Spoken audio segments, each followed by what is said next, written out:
Baik, bismillahirrahmanirrahim. Assalamualaikum warahmatullahi wabarakatuh. Alhamdulillah, puja dan syukur senantiasa kita panjatkan kepada Allah Subhanahu wa Ta'ala.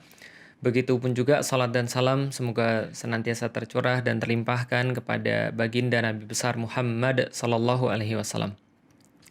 Alhamdulillah teman-teman sekalian, ngaji jomblo lagi, khusus buat para jomblo yang sekarang lagi di rumah mencoba untuk memantaskan diri, mempersiapkan diri. Saya kemarin bahas tentang mencari kayu di tengah hutan ya.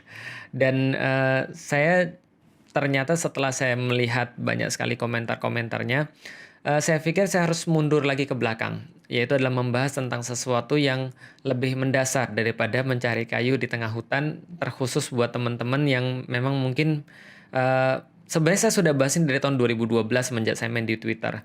Tapi terus terang ketika saya di Instagram mungkin saya nggak terlalu banyak bahas ini sehingga mungkin kita harus lebih ngulang lagi. Jadi teman-teman sekalian, insya Allah dirahmati Allah. Jadi gini, yang mau saya bahas hari ini saya sudah kasih bocorannya di Instagram, tadi saya story, itu adalah tentang masalah persepsi. Dan masalah persepsi ini menjadi sangat penting sekali untuk kita bahas karena ini yang menentukan segala-galanya. Kalau di dalam Islam, persepsi itu ibarat akidah, ibarat dasar daripada segala dasar yang pengen dibangun di atasnya. Kalau kita bicara tentang bangunan, maka persepsi ini adalah bagaimana bangunan itu ada sebelum adanya. Jadi sudah ada duluan sebelum ada fisiknya, itu adalah persepsi. Atau kalau kita bisa bayangkan lagi, persepsi itu kayak begini, kayak seseorang yang pakai kacamata, warnanya apa, nah itu persepsinya. Contoh misalnya, ketika ada orang yang pakai kacamata berwarna hitam misalnya, mendadak semua di depannya menjadi lebih gelap. Kalau dia pakai kacamata warna merah, mendadak semuanya berwarna merah. Lalu kemudian dia nanya, kenapa ya semua depan saya itu warna merah? Dan dia mati-matian, ini warnanya merah, padahal putih misalnya. Tapi orang-orang yang bisa punya persepsi yang lain, mungkin dia bisa berkata dengan sesuatu yang lain. Atau melihat koin yang sama dengan dua mata koin. Ini juga namanya persepsi. Maka persepsi itu bisa dengan serta-merta mengubah segala yang ada pada diri kita. Mengubah cara kita memandang, mengubah cara kita memahami, mengubah perasaan kita, ataupun mengubah apapun juga pada kita.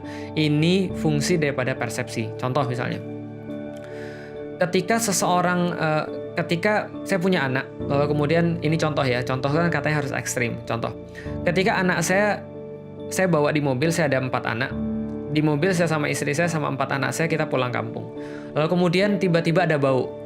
Kalau ada bau berarti pasti ada yang ngeluarin bau, ada yang kentut. Lalu kemudian saya tanya, siapa yang kentut? Nggak ada yang jawab, nggak ada yang mau ngaku. Kenapa? Ya taulah, mereka malu, mereka merasa mungkin saya marah, itu juga mungkin salahnya saya, mungkin saya nanya dengan nada yang nggak terlalu bagus. Lalu kemudian saya tanya lagi, siapa yang kentut? Nggak ada yang mau jawab. Lalu kemudian saya coba untuk memahami dan saya coba ganti persepsi. Saya bilang, anak-anak, Abi nggak marah kalau seandainya ada orang kentut. Kenapa? Abi juga kentut. Semua manusia kentut. Kentut itu adalah manusiawi, kentut itu adalah biasa. Abi nggak marah kalau ada yang kentut, yang Abi marah kalau ada yang bohong. Karena ketika Abi tanya siapa yang kentut, nggak ada yang mau jawab, dan semua bilang bukan saya, berarti pasti ada yang bohong. Kalau ada yang kentut, saya nggak akan marah, tapi saya yang marah kalau ada yang bohong. Maka setelah itu mereka bilang, ini yang kentut.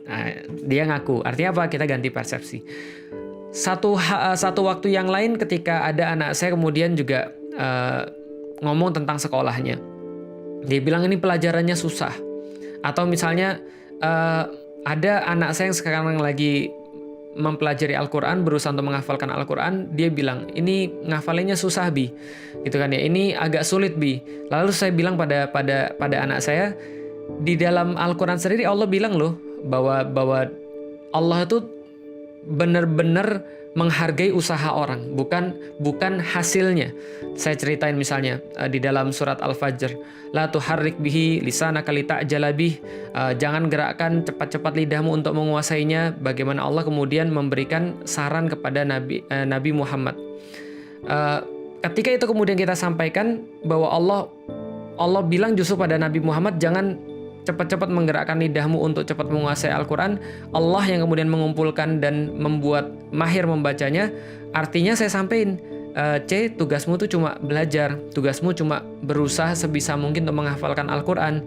Adapun ketika Al-Quran pun dikumpulkan di dadamu, itu adalah Allah yang membuatnya, bukan kamu yang membuatnya.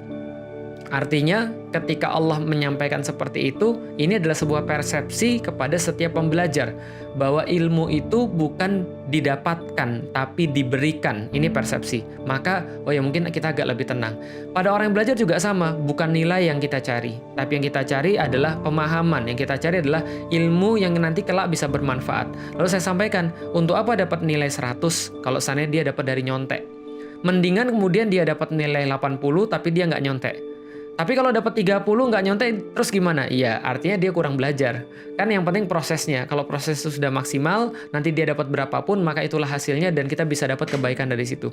Artinya, ini persepsi. Ketika kita mengganti persepsi, kita mengganti segala-galanya. Ada orang yang stres dengan hartanya. Kemudian saya sampaikan pada dia, kenapa kamu mau stres dengan harta? Emang kita pernah memiliki sesuatu? Enggak, kita nggak pernah memiliki sesuatu. Maka ketika kita nggak pernah memiliki sesuatu, adanya kita di dunia seperti tukang parkir. Yang tukang parkir itu ketika ada mobil datang, lalu kemudian dia markirin, ketika mobil itu pergi, dia nggak nangis. Kenapa? Karena itu bukan mobil dia, in the first place. Sama kayak kita nggak pernah memiliki apapun, maka kalau kita kehilangan apapun, katakan innalillahi wa inna ilaihi roji'un. Mind blowing, ketika orang sudah punya persepsi yang berbeda, dia akan punya cara pandang, dia akan punya cara bersikap, dia akan punya cara berperasaan yang berbeda seperti yang lain. Ini kekuatan daripada persepsi, cara pandang kita. Begitupun juga dengan nikah, teman-teman sekalian. Nikah itu yang pertama kali harus dilihat adalah persepsinya. Karena persepsi ini yang nanti akan menentukan bagaimana cara dia cari pasangan seperti apa yang dia inginkan, lalu kemudian pernikahan seperti apa yang kelak nanti akan dia ambil, bagaimana kemudian dia menjalani proses-proses sebelum nikah, termasuk menentukan karakteristiknya seperti apa, termasuk ketika mengalami permasalahan-permasalahan di dalam sebelum nikah dan setelah nikah, termasuk soalan duit, segala macam. Hampir yang semua teman-teman tanyakan ketika lagi live ini, semuanya akan terjawab, hampir semua akan terjawab ketika persepsinya sudah benar. Nah, jadi ini persepsi. Contoh misalnya. Contoh lagi ya. Kita itu kan tergantung daripada tujuan atau persepsi tadi. Ada orang ditanya, kamu mau nggak ikut saya pergi? Kemana? Jalan-jalan. Kemana jalan-jalannya? Ya pokoknya jalan-jalan lah. Pokoknya yang jauh, yang bagus. Oke ya, ikut nggak? Ikut. Siap-siap ya? Oke, saya siap-siap. Ya udah siap-siap aja. Siap-siap. Setelah dia siap-siap, dia bawa tiba-tiba satu koper besar, satu koper medium, dan satu koper kecil. Dia bawa 3 koper.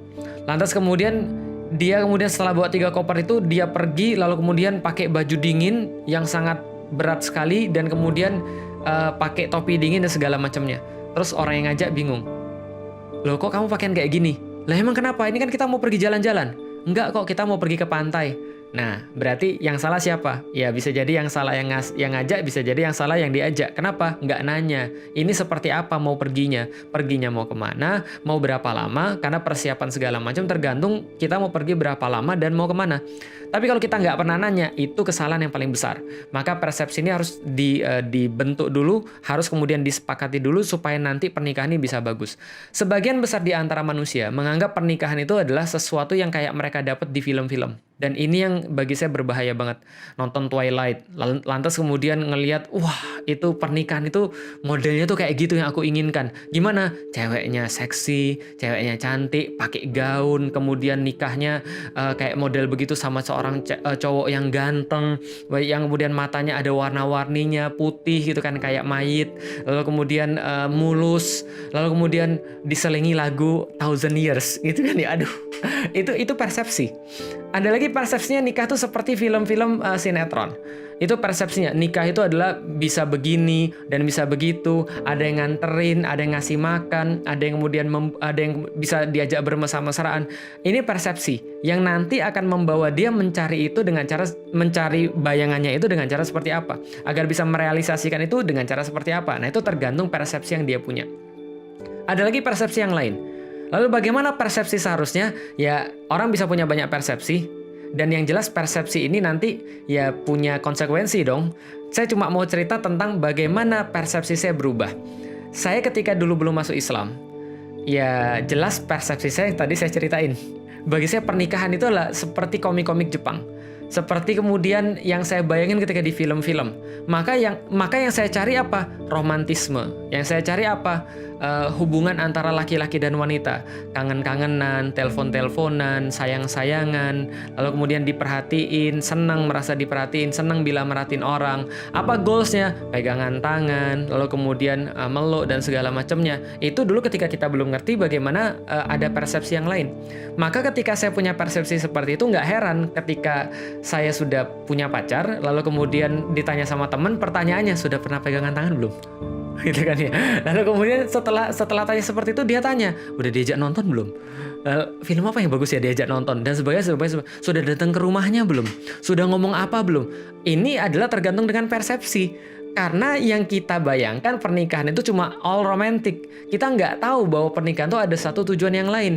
Nikah, lalu kemudian ada yang diajak ngobrol terus, ada yang perhatian, atau kalau yang sudah lebih mesum orangnya pikiran hal-hal yang lain lagi, hal-hal biologis yang dia dapat setelah nikah. Setelah itu kemudian dia mikirin setelah itu punya anak, setelah punya anak dia jadi seorang bapak, lalu kerja untuk mencukupi anaknya, setelah itu sampai mati. Selesai, kayak di film-film.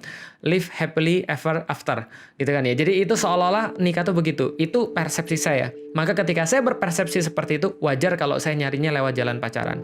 Wajar kalau saya setelah pacaran pengen pegang tangan pacar saya. Wajar ketika itu saya pengen ngajak dia nonton, karena begitulah seharusnya orang yang berpacaran. Wajar ketika itu saya pengen datang ke rumah dia ketika bapaknya lagi nggak ada, atau nelpon ketika bapaknya angkat saya tutup, gitu kan ya. Itu zaman dulu ketika belum ada handphone, belum ada sosial media. Tapi kebayang ya tinggal diganti aja sekarang wasilahnya apa. Sekarang misalnya wasilahnya DM-an misalnya, atau wasilahnya ngajak live bareng misalnya, atau wasilahnya apa, komen-komenan dan segala macamnya. Ya itu tinggal masalah wasilah aja. Tapi dari persepsi itulah ditelurkan bagaimana cara orang bersikap. Maka saya nggak merasa keberatan ketika pacar saya berbeda agama. Waktu itu agama saya masih agama Kristen Katolik, sementara pacar saya agamanya Islam misalnya. Maka saya nggak ada keberatan. Kenapa? Karena itu sama sekali nggak masuk dalam persepsi masa depan saya. Itu sama sekali nggak masuk dalam tujuan saya. Dan saya sama sekali nggak berpikir tentang itu. Lantas kemudian ketika kita bicara tentang pernikahan, kita bilang, oh udah nanti aja lah kita bicara tentang pernikahan. Yang penting kamu kuliah dulu, aku kuliah di Bogor, kamu kuliah di Jakarta. Nanti kalau kita sudah selesai, kita baru akan bicarain dan ngobrol tentang masalah pernikahan. Mereka nggak akan serius untuk ngomong masalah pernikahan. Dan mereka nggak akan serius untuk merencanakan apa yang akan mereka lakukan pasca nikah ini. Bahkan mereka nggak pernah serius untuk membicarakan tentang kehidupan mereka sendiri. Jadi bagaimana mau membicarakan kehidupan berdua, orang kehidupan sendiri aja belum jelas, gitu kan? Ya tapi ya itulah kebodohan masa lalu. Sekarang sudah pintar, enggak? Sekarang masih makin bodoh, masih bodoh malah makin bodoh. Kenapa? Karena semakin kemudian kita ngelihat ilmu itu luas banget dan kemudian kita lihat ulama itu banyak banget, kita semakin tahu bahwa kita ini adalah orang yang nggak berilmu. Tapi itu pembahasan yang lain. Nah, tapi ketika saya masuk Islam, persepsi itu menjadi berubah. Ketika saya masuk Islam, maka Islam mengajarkan kepada saya satu persepsi dasar. Apa persepsi dasarnya? Ternyata ada kehidupan setelah kehidupan yang sekarang. Bahwa ketika saya menggunakan akal saya, lalu saya berpikir, teman-teman bisa tonton di hashtag Mengapa Islam di YouTube. Ketika saya kemudian berpikir dan saya menggunakan akal saya secara penuh, saya menemukan bahwa manusia ini tidak hanya sendiri di dunia. Tapi manusia ini punya satu kemudian asal. Lalu kemudian akan berakhir. Dan ketika dia berakhir kembali kepada asalnya, kepada penciptanya, maka dia membawa seluruh apa yang dia lakukan di dunia ini untuk dipertanggungjawabkan untuk kehidupan yang berikutnya. Untuk kehidupan yang lain, kehidupan yang real, kehidupan yang bukan mimpi seperti sekarang. Karena sudah saya sampaikan, hidup itu menurut Al-Quran itu seperti ketika orang bangun dari yaumil kiamat. Jadi ketika kita mati, lalu kita bangun di yaumil kiamat, kita ditanya oleh Allah, bagaimana tentang hidup ini? Kita bilang ini kayak mimpi. Saya merasa kayak lama banget. Kayak pas kita lagi mimpi, kita merasa lama banget. Tau-taunya pas kita bangun, itu cuma mimpi ya. Cuma sepotong aja. Nah, saya menyadari hal seperti itu sehingga saya merasa bahwa ada kehidupan setelah mati. Dan itulah kehidupan yang real. Maka semua yang ada di dunia sekarang yang saya alami adalah sesuatu yang cuma diberikan untuk bersiap-siap untuk menghadapi kehidupan yang real. Ibarat kayak ada orang yang ngajak saya untuk kemudian jalan-jalan, lalu kemudian dia minta siap-siap deh untuk nanti kemudian untuk jalan-jalannya. Siapin bajumu, siapin kemudian perbekalanmu, siapin duitmu, nanti kita mau jalan. Nanti ketika kita jalan, kita akan sampai ke tempat tujuan kita. Seolah-olah kayak gitu aja. Maka ketika saya sudah memahami, saya punya perspektif yang berbeda. Apa perspektif saya? Oh, ternyata hidup ini cuma ibadah. Oh, ternyata hidup ini cuma untuk menghamba kepada Allah. kok cepet banget sampai kesimpulan gitu ya. Nanti kalau saya panjangin ini jadi pembahasan akidah, bukan pembahasan nikah gitu kan ya. Tapi sekarang kita coba membahas nikah setelah saya punya persepsi yang baru bahwa ternyata hidup ini cuma sementara, bahwa ada kehidupan setelah kehidupan yang sekarang, maka persepsi saya tentang pernikahan pun berubah. Persepsi saya tentang pernikahan awalnya daripada cuma romantisme belaka menjadi sebuah pertanggungjawaban, menjadi sebuah ibadah, menjadi sebuah aktivitas yang harus saya pertanggungjawabkan. Dan aktivitas ini adalah pertanggungjawabannya adalah pertanggungjawaban atas ibadah yang paling lama. Karena kalau sholat cuma 5 menit, 8 menit, kalau antum khusyuk banget bisa 15 menit. Tapi kalau kita menikah ini bisa bertahun-tahun. Dan kita tidak ada satupun orang, kecuali orang gila, yang nikah sudah berencana nikahnya sampai kapan, kan gitu kan ya. Kita pengen untuk selama-lamanya, kita pengen bahkan istri kita itulah yang menemani nanti kita di surga nanti. Karena pandangan kita sudah berbeda, perspektif kita sudah berbeda, persepsi kita sudah berbeda tadi, maka semuanya pun berbeda. Oh, ternyata yang namanya nikah itu adalah sebuah ibadah. Kalau sebuah ibadah, maka saya harus paham ibadah seperti apa yang diinginkan oleh bos saya. Karena ini masalah ibadah bukan masalah saya suka, bukan masalah saya demen, bukan masalah apa yang saya prefer, tapi apa yang dia prefer. Ibaratnya gini, ada bos bilang, Dek sini dek, ya bos, kerjain ya, ini ada 3 tugas buat kamu, ada 5 tugas buat kamu, 3 ini wajib dikerjain dan saya pengen hari ini selesai. Kalau kamu masih punya waktu, kamu bisa kerjain yang 2. Tiba-tiba kemudian setelah hari itu selesai, bosnya nanya, gimana tentang 5 kerjaanmu tadi? Dia bilang, sudah bos. Yang sudah berapa? 2. Loh kok 2? Iya kan saya minta 5. Iya bos, tapi 2 ini yang terakhir udah selesai. Ini kan bukan saya minta untuk dikerjain hari ini. Yang kalau punya luang baru kerjain. Iya bos, tapi yang 2 ini bos, saya kerjain sebaik-baiknya bos. Ini yang paling keren yang saya kerjain bos. Karena saya paling ahli dalam 2 ini bos. Tapi yang saya minta yang 3 tadi pak, itu nggak bisa saya kerjain bos. Saya nggak peduli kata bosnya. Kamu dibayar untuk kemudian mengerjakan yang 3 ini, kalau punya waktu baru yang 2. Nah sama seperti pernikahan. Pernikahan ini kalau perspektif kita, persepsi kita adalah ibadah kepada Allah selaku yang punya hidup manusia, selaku yang punya gawean daripada seluruh dunia ini, maka kita harus kemudian sesuai dengan apa yang dia minta. Maka ketika orang-orang itu sudah menyadari persepsi yang baru ini bahwa pernikahan adalah ibadah kepada Allah, dia akan cari bagaimana ibadah yang diinginkan oleh yang punya gawe. Bagaimana ibadah yang diinginkan oleh yang punya perusahaan, yang punya kehidupan kita ini. Maka dia akan list, dia akan mempelajari. Oh, jadi pernikahan yang diinginkan itu adalah yang seperti ini. Yang diridhoi itu adalah kayak begini. Oh, ada contoh-contoh buruknya juga loh, gitu kan ya. Contoh-contoh buruknya seperti apa? Nabi Lut, gitu kan ya. Allah katakan semua akan diselamatkan illa imra'atahu, gitu kan ya, kecuali istrinya, gitu kan ya, dan seterusnya. Berapa kali Allah bilang kayak gitu? Oh, ini contoh yang salah. Berarti relasi pernikahan tuh nggak boleh kayak begini. Oh, relasi pernikahan yang baik itu kayak begini. Oh, misalnya ada Khadijah, oh ada Sofia, oh ada Aisyah dan seterusnya. Dia melihat bagaimana kemudian ridha Allah. Dia list semuanya itu, dia pelajari. Maka dapatlah dia rukun-rukun nikah, dapatlah dia syarat-syarat nikah, dapatlah dia kondisi nikah yang ideal. Kenapa? Karena dia menganggap bahwa nikah itu kayak ibadah. Maka kondisi nikah itu sama seperti ketika dia lagi sholat. Sebelum dia sholat, dia tidak terburu-buru untuk sholat, tapi tidak juga melalaikan sholatnya itu. Dengan mempelajari sholatnya itu, setelah dia punya ilmu untuk sholat itu, maka dia masuk kepada sholat itu bukan dengan nafsu, bukan terburu-buru, bukan dengan terburu nafsu gitu kan ya. Bahasanya itu adalah ya kesusu kalau bahasa Jawanya ya. Ya enggak datang dengan cara seperti itu. Tapi dia datang dengan cara yang tenang karena dia sudah tahu. Karena ingat, ketidaktahuan itu mengakibatkan ketakutan, sedangkan pengetahuan itu mengakibatkan ketenangan. Jadi kalau Anda belum cukup tenang, berarti Anda belum cukup tahu. Nah, artinya adalah ketika dia sudah cari tahu semua itu, maka dia akan cari tahu. Kalau yang saya inginkan adalah yang seperti ini, dia sudah list semuanya, maka gimana cara saya nyari? Oh, berarti bukan lewat pacaran. Kenapa? Pacaran tidak akan pernah mendapatkan saya raw material seperti yang saya inginkan. Waduh, emang kita kayak mau masak aja? Enggak. Pacaran tidak akan pernah mendapatkan kepada saya material yang saya inginkan, spek yang saya inginkan. Gampang ya? Baik itu adalah laki-laki ketika dia mau nyari wanita atau wanita mau nyari laki-laki. Dia nggak akan pernah dapat spek itu dari jalan pacaran. Ibaratnya gini, ada orang mau dapat barang ori, tapi nyarinya di toko second. Ya gimana dia bisa dapat barang ori? Ya kalaupun dapat barang ori, ngeri kali kita di toko second. Ya kalau mau cari di toko ori lah. Gitu maksudnya. Artinya ini maksudnya kalau Anda mau cari raw material, spek yang benar dengan apa yang diinginkan, Anda akan dapat pada satu kesimpulan. Kalau saya mau taat pada Allah, bukan di sini yang saya cari. bukan pacar yang saya cari. Oke. Apalagi misalnya, contoh, maka tidak ada lagi ada pertanyaan pada orang-orang yang sudah mengganti persepsinya bahwa nikah itu adalah sebuah ibadah. Nggak ada lagi pertanyaan bagi dia. Ustadz, gimana kalau seandainya saya nikah terus saya nggak punya duit? Nggak ada lagi. Kenapa? Karena dia tahu bahwa duit memang penting, tapi bukan itu hal pertama yang harus dipikirkan. Karena kenapa? Persepsi orang tentang pernikahan itu harus mewah, harus puluhan miliar, harus puluhan juta, ratusan juta. Itu yang saya pengen untuk kemudian orang rubah ketika dia sudah punya persepsi bahwa nikah itu karena Allah. Maka setiap orang-orang, Sifrun nikah, lalu kemudian Hawariyun nikah. Saya bilang sama mereka, lebih baik antum pegang duit setelah nikah daripada habis semuanya pas nikah. Kenapa? Karena antum lebih perlu duit setelah nikah, bukan pas nikah. Makanya Allah sampaikan di dalam Al-Quran, Ar-rijalu qawwamuna 'alan nisa. Sesungguhnya seorang laki-laki adalah supporter, adalah pengayom bagi wanitanya. Kenapa? Allah katakan ada kemudian bima fadallahu ba'duhum 'ala ba'din, karena kami telah melebihkan satu di antara mereka dengan sebagian yang lain. Wa bima anfaku wabima anfaku min amwalihim. Jadi atas juga apa yang telah mereka berikan daripada harta-harta mereka kepada mereka. Jadi seorang laki-laki itu menjadi laki-laki ketika dia memberikan hartanya pada wanita, mencukupi wanita tadi. Artinya adalah apa? Setelah pernikahan itu justru lebih perlu harta daripada sebelum pernikahan. Ini kan masalah persepsi. Maka nggak perlu lagi ada pertanyaan, gitu kan ya.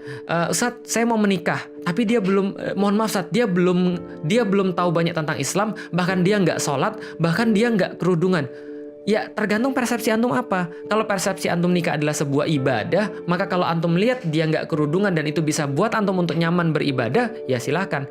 Tapi saya pikir kalau seandainya antum sudah berpikir seperti itu, lantas kalau saya secara pribadi, gimana saya bisa nyaman beribadah kalau saya tidak menemukan istri yang bisa taat pada Allah? Beda dalam menyikapi kita mendakwai orang. Saya sangat welcome banget. Saya senang banget ketika ada orang yang nggak kerudungan datang ke kajian saya. Artinya adalah apa? Saya senang ketika ada orang mau jadi baik. Tapi kalau Anda mau pilih seorang istri untuk kemudian bagian hidup Anda, dan Anda sudah mengatakan bahwa persepsi Anda adalah ibadah, itu sama aja kayak ada orang nanya ketika sholat, Ustadz, saya mau sholat Ustadz, tapi boleh nggak saya pakai celana pendek? Paham gak sih kira-kira maksud saya? Maka pergantian persepsi ini menjadi sangat penting ketika antum mau menikah, gitu loh maksudnya. Nah, ketika persepsi itu sudah berganti, antum tidak akan kemudian suka sama pacaran. Antum tidak akan nyari jodoh antum di jalan pacaran. Antum tidak akan bermaksiat. Tapi apa yang antum sibukkan? Antum akan disibukkan dengan hal-hal yang lain yang memang sudah antum pahami ketika antum menyusun daftar dari persepsi antum. Balik lagi kepada contoh orang berlibur. Oke. Saya bilang, Mas, kita 3 hari keluar ya. Kemana, Ustadz? Ke Turki. Di Turki lagi musim apa, Ustadz? Desember itu ya musim dingin. Berarti antum harus bawa baju dingin. Berapa hari, Ustadz? 3 hari. Kira-kira, Ustadz, kalau antum biasa 3 hari bawa berapa baju? Ya, saya cuma kalau 3 hari saya bawa 2 setel cukup kok. Atau kalau 7 hari. 7 hari berapa, Ustadz? Ya, saya bawa 3-4 setel cukup kok sebenarnya kalau untuk 7 hari. Karena kita nggak akan banyak ganti di musim dingin misalnya. Maka dia akan beli baju dingin. Ustadz, baju dinginnya spesifikasinya kayak apa? Harus yang punya insulasi, Mas, karena itu dingin banget. Bisa nggak kalau baju dingin yang kita bawa seperti kita ke puncak? Oh, jangan, Mas, itu nggak punya insulasi. Di sana tuh bisa -1, -2. Kalau misalnya antum beli yang di Indonesia cuma paling 5-10 derajat. Cobalah cari yang lebih ini lagi. Kalau nggak nanti dilapis lebih banyak. Saat kalau gitu kita bawa uang kira-kira berapa? Tanya sama orang yang tahu. Tanya sama orang yang paham. Fas'alu ahla dzikri in kuntum la ta'lamun. Tanya kepada orang-orang yang mengingat, yang tahu seandainya kalian tidak memahami tentang satu perkara supaya tidak salah persiapan. Nah, ini tentang persepsi. Ini tentang bagaimana cara kita memandang pernikahan. Ini yang paling awal. Ini ibaratnya kalau seandainya masuk ke kuliah, ini adalah 101-nya gitu kan ya. Ini adalah mendasar banget pembahasan tentang persepsi. Belum kita membahas tentang, ya di dalam persepsi itu nanti ada pembahasan tentang visi nikah kita mau seperti apa. Bagaimana cara kita menyiapkan keuangan, bagaimana cara untuk menghadapi orang tuanya. Karena ini baru pertama, nanti ada banyak lagi masalah yang muncul. Karena kalau kita menghindari pacaran saja itu baru yang paling dasar. Belum nanti bagaimana kalau kita memilih orang-orang yang ketika dalam kasus ta'aruf misalnya, atau khitbah dan ta'aruf. Lalu bagaimana proses ta'aruf dan khitbah itu? Lalu bagaimana meyakinkan orang tuanya? Kalau orang tuanya nggak setuju, lalu seperti apa? Insya Allah akan kita bahas dalam ngaji jomblo di episode berikutnya. Gitu ya. Karena nggak mungkin kita bahas sampai habis karena ini sudah mau zuhur ya. Karena sudah mau zuhur teman-teman sekalian, saya pikir tidak ada tanya jawab. Untuk teman-teman yang mau bertanya, silahkan komen di YouTube. Nanti komen di YouTube, di situ kan bisa kecatat. Nanti di situ saya akan lihat beberapa teman-teman sekalian yang mungkin perlu dibahas dalam beberapa episode berikutnya. Tapi poin-poinnya ini nanti akan ini akan ini akan direkam dan akan dimasukkan di YouTube. Karena ada seperti biasa, ada dari situ yang ngerekam. Insya Allah teman-teman nanti bisa ngulang. Nanti jangan tanya di sini karena ini udah mau selesai, karena udah mau zuhur. Insya Allah nanti setelah itu komen aja di YouTube. Nanti saya akan munculin begitu saya edit, lalu kemudian saya upload. Silakan komen di situ. Dari komen-komen itu nanti saya akan baca dan coba untuk saya berikan solusi pada teman-teman, walaupun mungkin nggak semua yang bisa saya kasih solusinya. Demikian teman-teman sekalian ngaji jomblo pada siang ini menjelang zuhur. Insya Allah setelah ini kita akan bertemu dengan ngaji-ngaji jomblo yang lain. Sebagai informasi teman-teman sekalian, hari ini tanggal 18 April 2020, malam ini akan ada ciwi-ciwi yang ngumpul di Yuk Ngaji, di @yukngaji, di YouTube @yukngaji, jam 8 malam. Khusus ciwi-ciwi saja, yang cowok-cowok minggat aja. Enggak, yang cowok juga boleh ngeliatin seandainya kalau mau. Tapi ini sangat bermanfaat untuk cewek-cewek semuanya, akhwat-akhwat semuanya. Dan mudah-mudahan teman-teman sekalian dalam kajian nanti di malam hari ini bersama dengan cewek-cewek di Yuk Ngaji, teman-teman bisa mendapatkan insight yang lain, khususnya bagi muslimah. Itu aja teman-teman sekalian, sampai jumpa lagi. Kalau ada yang salah saya mohon maaf. Kalau ada yang bertambah besar, jangan salahkan saya. Inilah hasil daripada Ummu Alila masak terus. Jadi bulat lagi gitu kan ya. Makasih. Assalamualaikum warahmatullahi wabarakatuh.